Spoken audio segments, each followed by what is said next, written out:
Kevin Rowan calling the action with my broadcast partners Steve Kerr and Clark Kellogg. And with the road trip approaching, the Pacers will play the final game of their homestand. These are the games that challenge you, guys. They will have the work certainly cut out for them, but they believe they can come away with the win. I think for the Pacers, they've struggled more than I would have anticipated to start this season. I mean, a top-tier team on paper, but the win-loss column tells us a different story. You don't win games on paper, guys. And for a team with a chance to do something special, I'm just not sensing the urgency thus far. I mean, they can play better, and they need to play better. Here are the starters for Los Angeles. Blake Griffin down low and DeAndre Jordan. Paul out there with Miller. And it's Pierce in at the small forward. Chris Paul with the best assist-to-turnover ratio in the league last season and led the league in steals per game as well for the 6th time in his career. You talk about the impact he has on a game, and those numbers don't lie. Here's George following the basket by Blake Griffin. Left side, Miller. And it's Rodney Stuckey with the foul.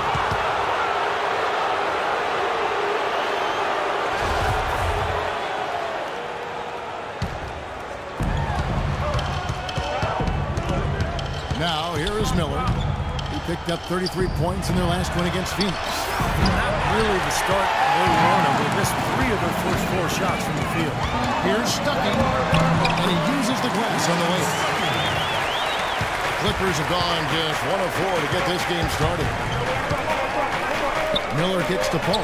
Passes to Pierce. Some nice ball movement by the Clippers. Miller, the pass to Jordan. And there's the feed to Griffin. And stolen by Hibbert. George with the ball. And it's Miller picking him up. And George gets it to go. They are really doing a nice job establishing a presence inside early. It's going to open things up for them on the perimeter going forward, Clark. Pacers have gone 3 of 5 shooting the ball so far. Stuckey. The shot's good on the assist by George. Everything going according to the script for them offensively so far. Yeah, the shots have been falling, that's for sure. The offense really in a good groove. Miller outside, and he gets the bucket. A good open look, and he splashes home the 3. Here's Sloan, defended by Paul. Foul call that time on the way up. That'll give him 2 chances at the free throw line here. And the defense fouling there to prevent that layup and forcing 2 free throws here. Nice job that time of attacking the paint and drawing the contact. They'll take that. You know, not a lot of teams from the East do well against the West, but it should be no surprise that the Pacers were one of those teams last year. Shots good by Miller. Looks like he might be on his game today, Clark. Sloan dishes to Stuckey. Stuckey right side, and he drops in the layup off the glass. Stuckey's got 6 points. Pacers with 18 wins and 12 losses against the West last year. As you said, no surprise, as their defense can let them compete against anybody. Indiana leading by 3. Kicks to Stuckey. Pass to Scola. Using his post move to get the 2 points. Scola's got his first points of the night. Talking about the Pacers in the Western Conference, only the Heat had more wins against the West than the Pacers did last year. Well, a lot of where you end up in the East has to do with how you play against the Western Conference teams, at least for the top teams, and the Pacers wouldn't have gotten that #1 seed in the East without doing as well as they did out West. He feeds it to George. Scola kicks to Hibbert. Griffin with the steal. Miller with the ball. Picked up by Stuckey, and it's Miller. What a huge play. Griffin created the space for that shot.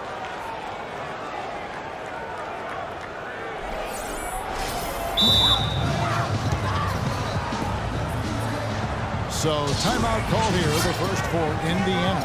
And this is the first season matchup for them against this Clippers team. Remember, they won both games against this club last season, which was, I think, one of the highlights of the year.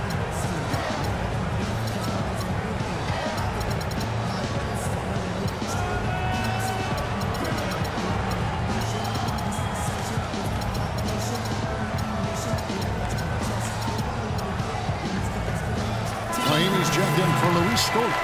Jamal Crawford, he's checked in for the Clippers. Indiana leading by 3. Steve was talking about this moments ago about the sweep. Not easy to do, certainly, when you take on an opponent, when you know. And even if it's just a 2-game series like this one is, and it won't be any easier this year, I don't think, either. No, it won't. I mean, we can be pretty certain, Kevin, that both of these teams are going to be battling for the top spot in their respective conferences. So the games between them will be hard-fought and tough. And it's George finishing it off. Maybe could have tried for a more memorable dunk than that. And we know he's capable of those memorable dunks. So, you know, they've got a nice lead. Don't take any chances. The simple one-hander is just fine. Now George, after the missed 3 from Jamal Crawford. And Sloan kicks to Hibbert. And he gets the bucket. The Los Angeles Clippers coming to this one after the win against the Suns. Well, Kevin, they constructed a perfect offensive game plan going into that game, and it was quickly apparent how powerless the defense was to stop them. Powerless is a good way to put it, Steve. We're unlikely to see that many uncontested baskets again anytime soon. And Griffin sends it back. The shot. And it comes off the front of the rim. Things have kind of gone south for him here in the quarter. And George kicks to Sloan. That ball is nice speed that time from George. Here's Paul. He had 13 points in the win against Phoenix. He was exquisite in that game, Kevin. It wasn't just the scoring, it was the passing, too. And his teammates, you could tell, were just really enjoying playing with him. You know, it's interesting. This ball possession, great quickness, and yet his natural inclination is not to push the pace. He tends to prefer to operate in the half court, trying to pick and roll. Strong rebounding, and he's rewarded with the easy putback. Indiana making some changes. Allen's checked in for Hibbert. Hill comes in for Rodney Stuckey. And it's Watson in for Donald Sloan. Wesley Johnson's checked in for the Clippers. And Stevenson comes in for Paul Pierce. You talk about Paul's preference to play in the half. Blake Griffin and DeAndre Jordan Clark tend to flourish in the open floor. And to me, Kevin, it's really about finding that balance, the right balance. But a good sign for the Clippers has been Blake's development as a half-court offensive weapon. Shooting it better, facing the basket, he's shooting it better with the back of the basket. He's making his free throws at a higher rate, so that lends itself to being a little more effective in the half-court. Good observation. Just 5 to shoot. Mahimi cashes in for a double-digit lead. And now a 10-point Pacer lead. Well, we've seen that more than a few times. An easy bucket in the lane. Yeah, the interior defense simply has been lifeless. And already we've got a very lopsided edge on the board for them. Yep, +5 in rebounds. That didn't take long. Los Angeles has gone 3 of 7 from 3-point range in the first quarter. The Clippers shooting their first shots from the stripe in this game. And he can't get the first one. Glenn Davis is checked in for DeAndre Jordan. Good on the second free throw. 4 seconds separating the shot and game clocks. Watson, the pass to Mahimi. Got a piece of it. Out of bounds. Pacers ball as Indiana keeps possession.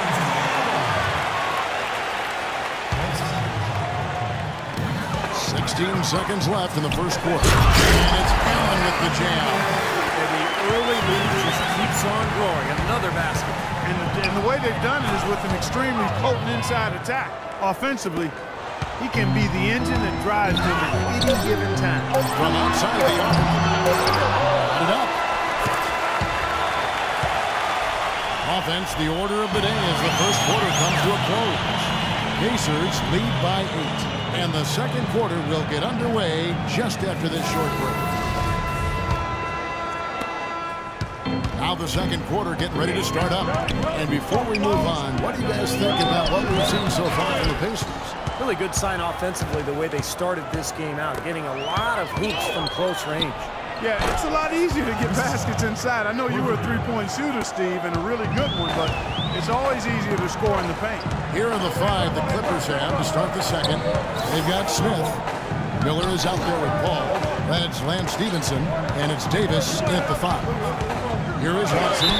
He's coming off a 10-point game against Atlanta. C.J. Watson at 6'2" is an outstanding shooting combo guard. He's an excellent marksman from behind the three-point line, which helps his team space the floor. And he's also an underrated defender. And for Watson, between his outside shooting guys and his solid defense, he makes a nice backup. Yeah, pretty good at getting into the passing lanes and coming up with steals. You know, a player who spent a little time in the D-League out of college and now has really solidified his place as an NBA player. Now let's send it to Doris from the sideline. Kevin, Paul George has stated plainly that he hopes to post up much more often. Last season, he was basically dead last among forwards, only posting up on 5% of his possessions. He's put on muscle and developed his back-to-the-basket footwork. He said, quote, "I plan on being a lot more physical, seeking contact and finishing through it. That's my next step." He's trying to evolve, Kevin. A good move considering his size and explosiveness, Doris. Thanks. These defenders are putting up very little resistance to the three-point shot. And it's killing them. That's 4 of the last 5 baskets they've allowed have been three-pointers. Now, here is George. 14 points from him the last game against Atlanta. They are right on the brink of taking the lead. This is a critical juncture in this ballgame, Kevin. Nobody near Stevenson. Good, and Paul gets the assist. Paul's got assist number 5 here tonight. Well, he's going to keep banging those home if you give him that much space. And stolen by Miller. And now running up the court, Stevenson pushing it up. They double him with George. Here's Paul. It's blocked. That's going to be out of bounds. Los Angeles will retain possession. And some changes here for the Pacers. Roy Hibbert's checked in for Lavoy Allen. Stuckey comes in for George Hill. And Donald Sloan subbed in for C.J. Watson. And then for Los Angeles, DeAndre Jordan's checked in for Davis. And Blake Griffin subbed in for Lance Stevenson. Excellent ball movement there, guys. Yeah, I think that's what's keyed this run, Mark, because they're keeping the ball moving. Defense hasn't been able to set up. Well, there haven't been many misses at the line for this group of players. This is how the shooting guards around the league stack up when it comes to free throw shooting in the past 10 games. Well, you look at Miller, 4th in the league, and as consistent as they come at the free throw line. Yeah, this is a set of players that can drive and slash, hoping to draw contact, because if they can get to the bucket and the foul, it's an automatic three-point play. And you know what, Steve? Even if some calls go against them, as a coach, you can accept it because when the calls go their way, they're automatic. Cash money at the stripe, ATM time. So it more than makes up for the charge calls they might get whistled for. And he gets it to go. And it's 6 points for Paul George. Well, he's so good at recognizing where the openings are. And How about that, basketball fan? Wow. I don't know that this is the time for that kind of flair. In a close game, the important thing is the 2 points, not the dramatics. Oh, come on. Clark, he had to go for it, didn't he? I'm with you, Kevin. You can't fault him for that. I mean, just let him go. Who cares? And then Hibbert with the dunk. This game is going to take a big swing. Clark, if the D continues to clear out like that and give up easy dunks. Yeah, that's the kind of defense we expect to see in a blowout, Kevin, or even an exhibition game, not a close game like this. Look how frustrated Steve is over there. No, I just, you know what, come on, Kevin. I just like that he didn't choose to just lay it up. I mean, he threw it down with force. Guys, no one team gaining control early on. Give and take, back and forth, the whole way this far. yeah, 6 lead changes already. And as Rasheed Wallace once said, both teams playing hard, my man. Indiana trailing here. Here's Sloan. Tries again. And, there's a whistle. He was going up for a layup. And while it looked like there was some contact, I wasn't sure they were going to call a foul shot or not, but sure enough they have. So he'll head to the free throw line. Pierce is checked in for the Clippers. When you take the crown in the Pacific Division, you have to make sure you fare well against the Eastern Conference, and the Clippers did just that last season. Here's Sloan, defended by Paul. George against Pierce. And Sloan kicks to Hibbert. Sinks that one from the post. Hibbert's got 11 points. It took him a little while to get into the flow of this game, but now he's definitely found his stride and rhythm. Paul outside, stripped it away. And George, here we go. Stuckey can't get it to go. Had a pretty good look at the basket, but defensively they did a nice job rotating, forcing the miss. Miller, and he comes off the screen and slams it through. The lead changes hands.